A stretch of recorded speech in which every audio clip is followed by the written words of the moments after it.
মামুনুল হককে নিয়ে হেফাজত ইসলামের একজন নেতা আজিজুল হক ইসলামাবাদী খুব আতঙ্কে আছে। বেচারা বলেছে মামুনুল হক সাহেবকে এখনই হেফাজত থেকে বহিষ্কার করতে হবে, তা না হলে উনি হেফাজতের মহাসচিব হয়ে যাবে। আমি বলি, আজিজুল ভাই, মামুনুল হক শুধুমাত্র মহাসচিব না, উনি আমিরও হয়ে যাবে। আপনারা একটু অপেক্ষায় থাকেন, কারণ মামুনুল হক সারা হেফাজত একদম জিরো। আপনারা যারা হোমরা সোমরা যতই ভাব দেখান না কেন, মামুনুল হকের এখন একটা চুলের সমান হতে পারে। হেফাজত যদি মনে করে মামুনুল হককে মাইনাস করে দিব, হেফাজত মাইনাস হয়ে যাবে। এটা আপনাকে মনে রাখতে হবে, আপনি বিশ্বাস করেন অথবা না করেন।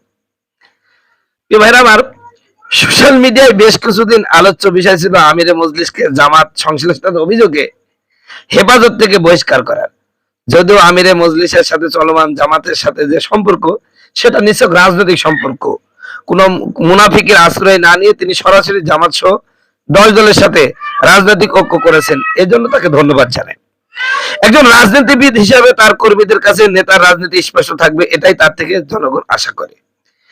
এদিকে আমিরে হেফাজত সহ দেশের সিংহভাগ কওমি উলামায়ে কেরাম কঠোরভাবে জামাত বিরোধী অবস্থানে রয়েছে। ঠিক এই সুযোগটাকে কাজে লাগিয়েই মাওলানা মামুনুল হক সাহেবকে হেফাজত থেকে বহিষ্কার করার ষড়যন্ত্র করেছে আজিজুল হক ইসলামাবাদী। যে দেখছে তো, ব্যাপক সংখ্যক কওমি ঘরানার যারা আলেম তারা কিন্তু জামাতের বিরুদ্ধে একটা কঠোর বিষয় নিয়েছে। এটাকে কাজে লাগা উনি মহাসচিব হওয়ার একটা পায় তারা করতেছে। আজিজুল হক আজিজুল হক ইসলামাবাদী ভাই, আপনি ইসলাম বিশ্বাস করেন, অন্তরে এত হিংসা, এত ষড়যন্ত্র কে, এত লোভ কে? আপনি কি কোরআন পড়েন নাই? কোরআন আল্লাহ কি বলছেন? ফাআম্মা মান তাগা ওয়া আসারাল হায়াতাদ দুনিয়া ফাইন্নাল জাহিমা হিয়াল মাওয়া। আর যে ব্যক্তি দুনিয়ার জীবনকে প্রাধান্য দিলাম, আপনি হেফাজতের মহাসচিব হওয়ার এই যে আকাঙ্ক্ষা করছেন, এটা কি দুনিয়া না? লোকে যদি আপনাকে জোর করে দেয়, তাহলে আপনি যদি নেন, গুনাহ হবে না, বরং আপনি নাহু নাহু করবেন।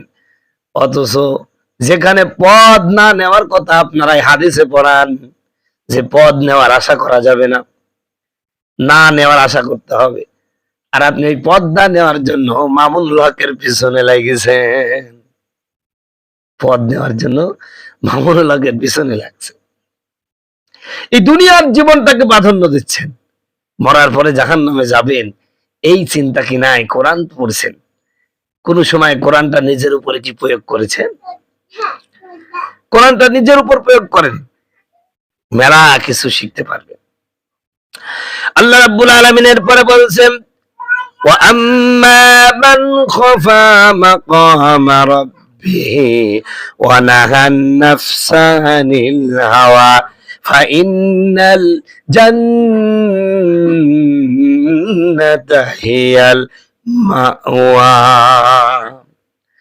আর যে ব্যক্তি আল্লাহর সামনে দাঁড়াতে হবে এই চিন্তা করে লালসা মুক্ত করেছে, নিজেকে লোভ থেকে নিজেকে নিবৃত করেছেন, আল্লাহ বলেছেন ওই লোকগুলো মরতে দেরি হবে, আল্লাহর জান্নাতে যেতে দেরি হবে না।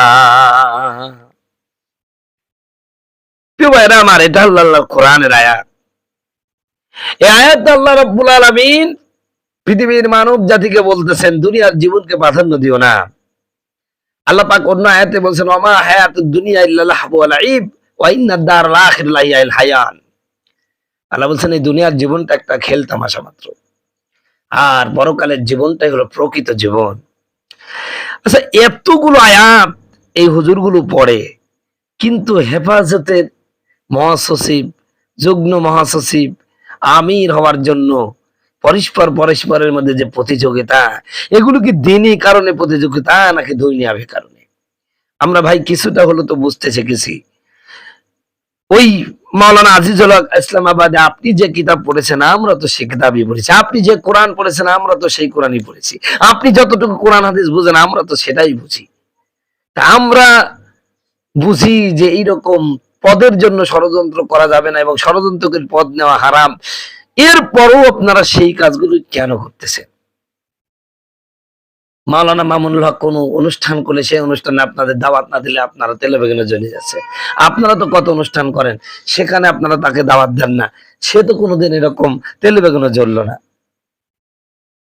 এইটা হবে কেন? উদার মন এদের মধ্যে নাই। আমাদের কওমি আলেমদের ম্যাক্সিমাম আলেম আছে যাদের মধ্যে মন মানসিকতা খুবই সংকীর্ণ। এই সংকীর্ণ মানসিকতার কারণে, সংকীর্ণ মন মানসিকতার কারণে আজকে ইসলামের 12:30 বাজে গেছে বাংলাদেশে।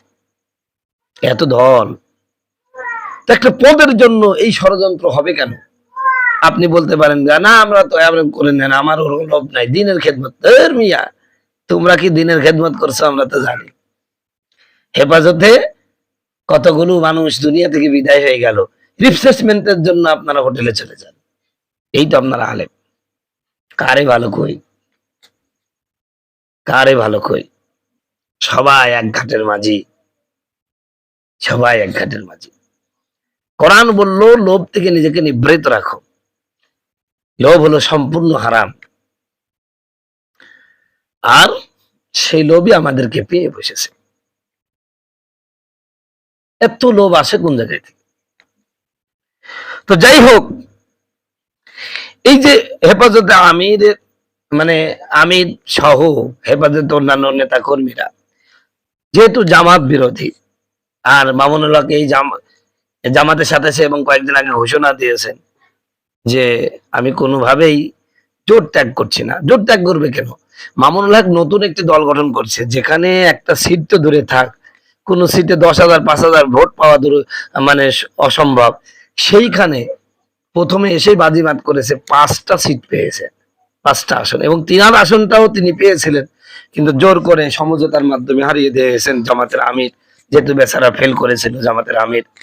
এখন দেখছেন যে মামুনুল হককে যদি বিজয় করা হয় এবং সে যদি বিজয় হয়ে যায়, তে বিরোধী দলের নেতা তো মামুনুল হক ছাড়া কেউ হচ্ছে না। জামাতের এতদিনকার যে ত্যাগ তিতিক্ষা, এতদিনকার আশা আকাঙ্ক্ষা, সেটা পূরণ হবে না। তাই সমঝোতার মাধ্যমে মামুনুল হককে হারিয়ে দেওয়া হয়েছে। কিন্তু মামুনুল হক সহ 6টা সিট একদম জলজল করছিল, যেখানে জামাত দীর্ঘদিন নির্বাচন করার পরে এককভাবে নির্বাচন করে মাত্র 3টা সিট পেয়েছিল, সে জায়গায় মামুনুল হক এসেই বাজিমাত করেছেন।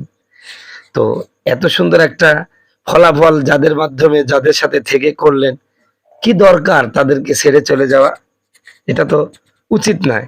আর এখন যদি মামুনুল হক চলেও যায়, তার দলের মধ্যে ভাঙ্গন সৃষ্টি হবে, কারণ তার দলের অনেক নেতা আছে যারা জামাতের সাথেই থাকতে চান।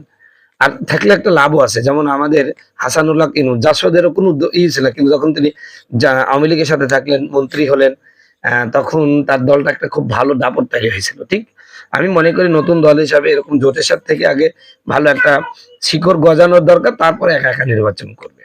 তো এটা হচ্ছে রাজনৈতিক দূরদর্শিতা সম্পূর্ণ ব্যক্তি মামুনুল হক, এই জন্যই তিনি এই কাজটা করেছেন। ধন্যবাদ।